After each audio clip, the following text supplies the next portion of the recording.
Hi everyone, it's Niamh here and welcome to my art journaling channel. Today we're going to be playing around with collaging papers onto denim pages in your blue journal. So I've started off with some white gesso in the background and I'm just gluing down my large collage image onto my page. The reason I've got the white gesso behind is because it's got those beautiful colours on it. I wanted to make sure that those colours stayed vibrant on my page. If I'd glued it straight down onto the denim, obviously collage papers go a little bit translucent, which means a lot of that blue colour would be seeping through from behind and make it quite dark and lose all that really bright colour, particularly in her face. So because I've got this face happening here, I then want to extend my image.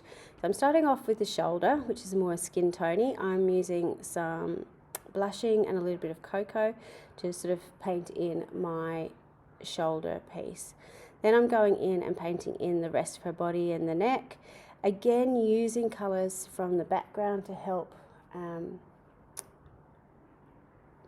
blend in, I suppose, with the background. When I'm painting collage pieces, I always try and actually paint onto the collage paper as well.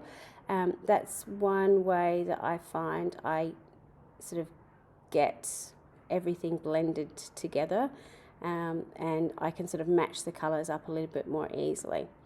So you can see I'm going in with some of the sapphire blue, then going in with some of the Tangelo. I'm using really quite blocky paint strokes. I'm using quite a firm bristle brush to do this, so I'm getting some really lovely brush strokes which kind of emulate what's happening in the picture itself. And I'm going in with some of the lighter colours, so the turquoise and the malachite, and again not being too particular about where I'm putting them on the page and being quite chunky and loose with my brush strokes. So you can see I was just building up and building up and building up. The thing I love about this is you've got this beautiful image in the background, so with the collage paper to begin with. So you're not going to ruin it by putting stuff around it. And it's a really great way to practice matching up colours, to practice playing around with brush strokes and trying to blend stuff in together. One of the things I used to do when I started art journaling, particularly when I was travelling, was buy patterned postcards or cut bits out of brochures, and then using whatever materials I had available, whether it's watercolour crayons or paints or watercolours, try and match up the colours with the image that was sort of left on the page. So you had something that was definitely recognisable, but then you could add your own little flair to the edges of it, and there was something really satisfying about it, particularly when it kind of worked and you go, oh, you know, this actually looks like I've done the right thing. So once I'd finished with my paint, you can see I've gone in with my Stabilo woodies just to create a little bit of extra texture on top as well, and add a little bit of brightness back into it. So I like putting layers upon layers when I'm doing things like this.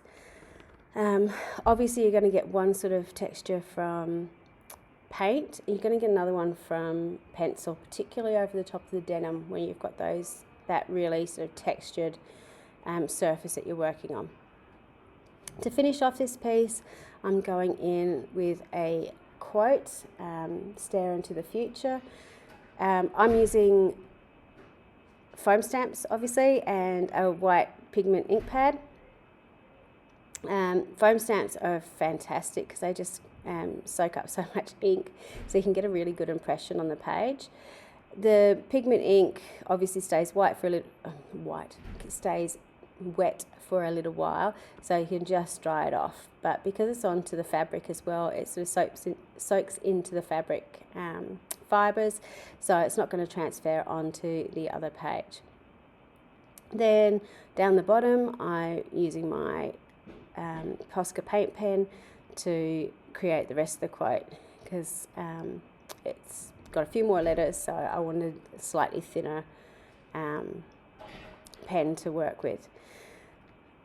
I couldn't find my white pen that was, a lot of my white pens are dead, funnily enough, because I use them too much. So I grabbed another one to get a little bit of that brightness back into it. So stare into the future. So it just sort of pops out from the background. And again, for those of you sort of going, oh, but my background looks different to the collaged image. Well, you can see I've sort of blended my quote across the bits that I've painted. So again, you've got that beautiful collage piece that's untouched, and that by putting the quote over the bit that you've painted, your eye actually goes to the quote first, and then it sort of blends into the background a little bit. So it's a little bit of a trick of the eye to help it all stand out.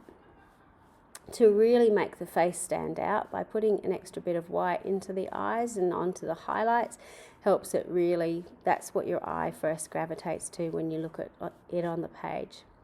So as the camera pans down, you can see all the texture in this page and how it's all come together, where the denim starts, how the foam stamps have gone onto it. It's just so much fun to do, and it's really rewarding to sort of see how close you can replicate the collage papers. So I hope you have fun, and until next time, bye for now.